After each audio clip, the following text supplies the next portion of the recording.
Yeah, Faf, just if you could talk us through your emotions. Obviously, very disappointed, we were all sure, and what your message to the players was in the minutes following the end of the game. Yeah, very disappointed.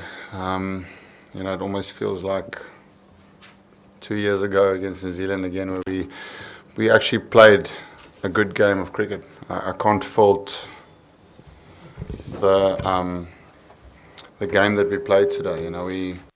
We threw everything at New Zealand, possibly 20 runs short if you're really harsh on yourself, but it was a tough wicket.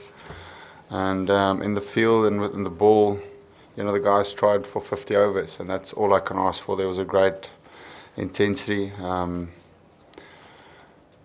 Kane played a great knock. It's probably the difference between the two sides. Just one guy just taking it through. The fact that we batted for a bit, got through a tough time, getting a partnership together, then we lose a wicket. Then we batted again and got the partnership together. So it was a lot of stop-start. And with that, you lose out on 15, 20 runs. And that's what we were saying in the dressing room the whole time, was trying to get to 260, 270. That would be a really good score. So we did feel like we were just a little bit under where we wanted to be, but still runs on the board. If we bowl well, it will be a tough score. And the message from me the whole time was just for the guys, the whole time, just to keep them in the game. Even though if someone batted well or played a few good shots, it was just to keep the intensity in the field. And I can't fault that. I do believe he threw everything out there with the ball especially. So well played to Kane. I thought it was a really good knock, showing how to put an innings together on a pitch that you need to decide when to push and when to hold back. And he picked his bowlers. He targeted a few overs in the game, and the rest he just ticked it off. So really good chase from him. Faf, replay showed that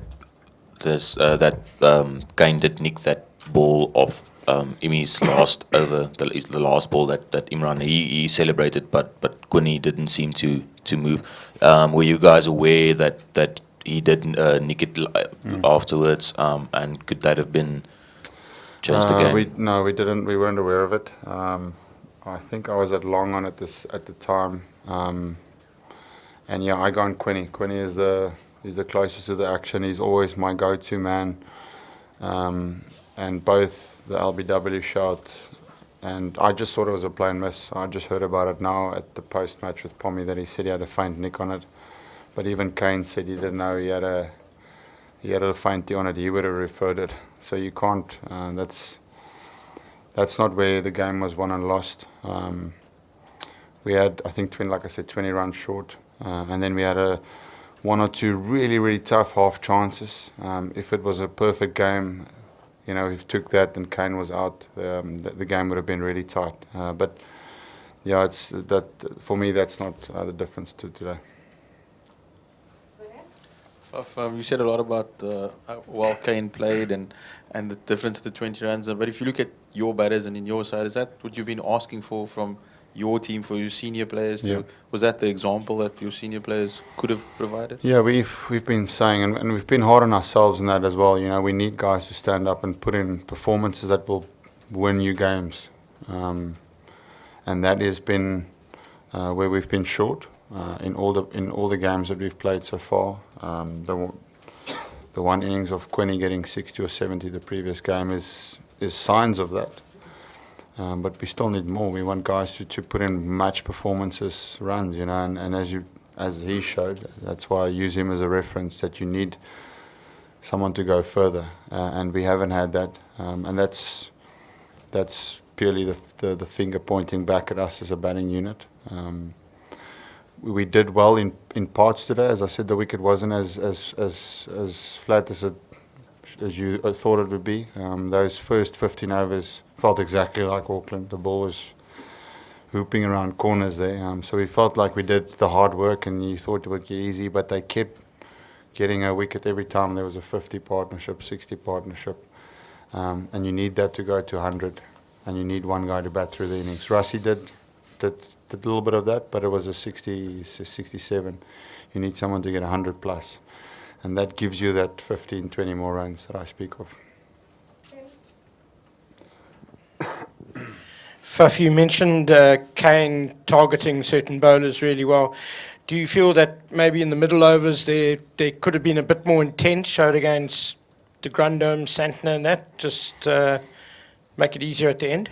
No, not really. Unfortunately, today it wasn't Andy's day. They scored freely off him, especially when he came back from the top end. There was a few more loose deliveries from them that you don't normally see. No, but we try to attack the whole time. When Colin came in, Imi was straight back on. That's as much intent as you can show to try and get a wicket. And then I brought Chris and KJ and Lungi back at different times.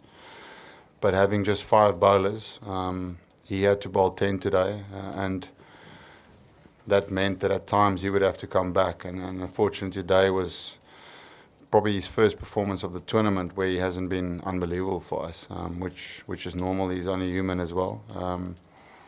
But yeah, I think I can't fault the bowling unit today. I thought they were brilliant. They tried really hard. 5 or 10 runs in the field here and there, and then 15 with the bat. I thought it would have been a winning total. So, I mean, when you guys were batting. Oh, when we were batting. Yeah, he's a tricky guy. If you see, like he was moving the ball around the whole time, so the guys really struggled. But I mean, yes, the answer to that is of course you want to try and, as I said, individually you target a bowler that you think you can take down. So there was a period there where Colin was bowling with a spinner, where the spinner wasn't really spinning it that much. And perhaps there was an opportunity for us. But you could see, I mean, Aiden tried to take the ground home and he got out. The guys did try, but they found it really difficult with him, especially because he was moving the ball laterally. Is that the right? Laterally. Yeah, so the guys tried, but everyone's feedback was that he was the hardest guy to get away. But yeah, you're right in saying there's possibly 10, 15 runs in the middle period there where there was a possible of just trying to put a bit more intent. But even with that, I thought we set up our innings pretty well. That's normally where you your last 10 overs, you get a little cameo of someone, and you get to 260, 270, and that would have been a good enough score on this wicket. Faf, as we sit here, South Africa is still alive in this tournament. It will take some creative accounting to get them, apparently. But from the bottom of your heart, does it feel like it's over? Yeah, it's tough now. I mean, like you can feel the dressing room. The guys are they're hurting. I'm feeling 5 years older. My body is really sore after that. So we left everything out there, and that's all I can ask for as a captain. That the guys fight. They showed that. Unfortunately, we've just not been as good as the opposition that we've played against. New Zealand today was a little bit better than us, and that's a skill thing. It's not a hunger thing. It's not a determination thing. It's not a fight thing. So, yeah, I can't fault the team for that. Faf, you said it felt like Auckland a bit 4 years ago. It's New Zealand. 4 years previously it was in Dhaka. Again, New Zealand. What is it about this team that South Africa just can't get past? No, I think New Zealand is an excellent tournament team. If you look at statistically how they've played tournament cricket, when I talk about tournament cricket, it's probably ICC events. Their win ratio is up there with the best, the Indias and the Australias. They've always used the underdog tag, but they're certainly not an underdog this tournament. They 4 from 4 at the moment, and I think it obviously helped them in fact that the ball was swinging. We know that New Zealand, if you play against them and the ball is swinging through the air, they're as good as any team. That's why they were so good in the previous World Cup when they played all their games at home. So when you play against a team like that, you're hoping that there's not too much swing, because then you can target some of their bowlers. But they were once again excellent with the swinging ball today. They're a good all-round team, and they've proven that for a long time now.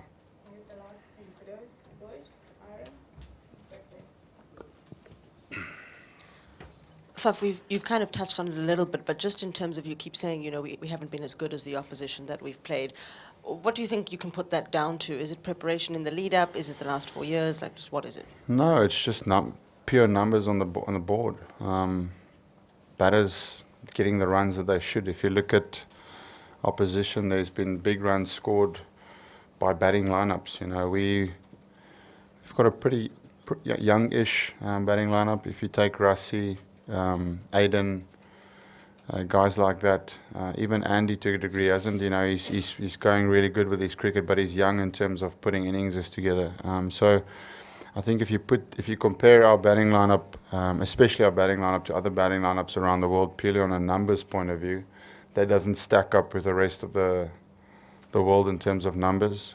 So we're not as experienced perhaps as other teams when it comes to that. But yeah, the reason why I say not as good as other teams is we're just not producing scores or innings that can win you games.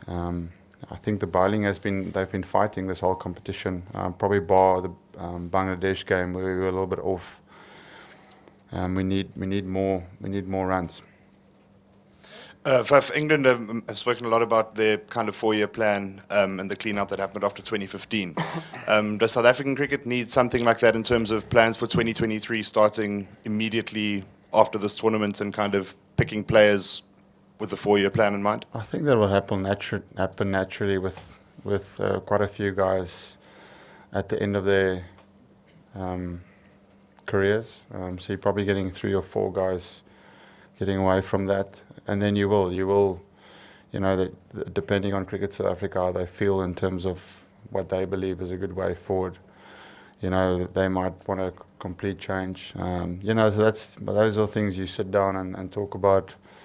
For me, it's just finding we've got some young players, so there's a future there. The young guys, I've really backed them this tournament. I think they've got a great future ahead of them. Rassie has shown that he's the real deal. I think he's got leadership capabilities as well.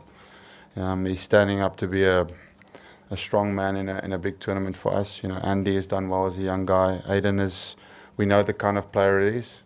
He showed signs today that he can do it. It naturally will happen. You'll probably lose 6 or 7 players after this tournament. Whether you want to change more than that, no, I don't think you need to do more than that.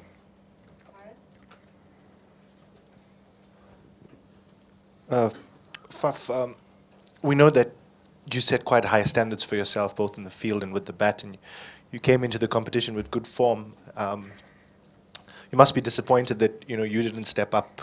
As far as runs are concerned, you got starts but didn't kick on. No, definitely. And just a message to the fans back home. Okay. Batting. I'm in the same category as the stuff that I've been saying. When I speak about putting your hand up and putting performance, I don't point my finger away. I pointed it at us as a unit. And certainly, I need to be the leading run scorer in our batting unit with Quinny. Probably, that's been happening the last 2 seasons. I am feeling good. Just a case of making those starts, turning them into scores. Today was got to give credit. It was a pretty good ball. But I know my big score's around the corner. I'm feeling good. Hitting the ball nicely. But yeah, I'm part of the guys not putting enough runs on the board. Sorry. Second, there was this message to the fans is quite a tricky one. But the guys are fighting. That's all I can say. I know South African people are very passionate, and they're obviously probably a little bit angry at the moment, and rightly so. As a team, we take that on the chin.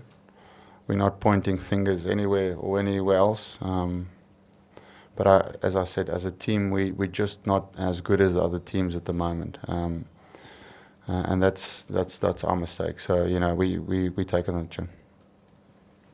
Faf, in a tight game like this and in a World Cup, do you think that you miss, premier batsmen, a world-class batsman like Ken Williamson today, or a Joe Root or a Virat Kohli, somebody who can take the game away? Yeah, that's what I said. If you look at our batting unit, our top 6, we've got some future talent and some promising players. But if you put our top 6 and you put the other top 6s around the world, purely on a numbers point of view, we won't be in the top 3 when it comes to that. So a lot of guys are starting their journey. So, I mean, yes, obviously you can say you want more players with more experience and more runs, but it's not an option. I'm sure what you'll tell your teammates to, you'll sort of console your teammates, but what do? We know you're a cool guy, but how do you sort of react to this? Do you get emotional? Would you get emotional? Or are you from Lance Klusner's school who said no one died, it's just a game? How would Faf Du Plessis be in the hotel room tonight? Yeah, good question. I said that when we got to this tournament that if you put everything out there and a better teams beat you, then life will go on. And that's I don't hide away from the fact that I'm not disappointed. Obviously, I'm extremely disappointed. Cricket means a lot to me, and the performance of this team means a lot to me. But I certainly can't, if results don't go our way, start running in the other direction. That's not my character. So I'll keep pushing forward and facing north, and hopefully that will, be good for the team in ways that will be good for myself as well.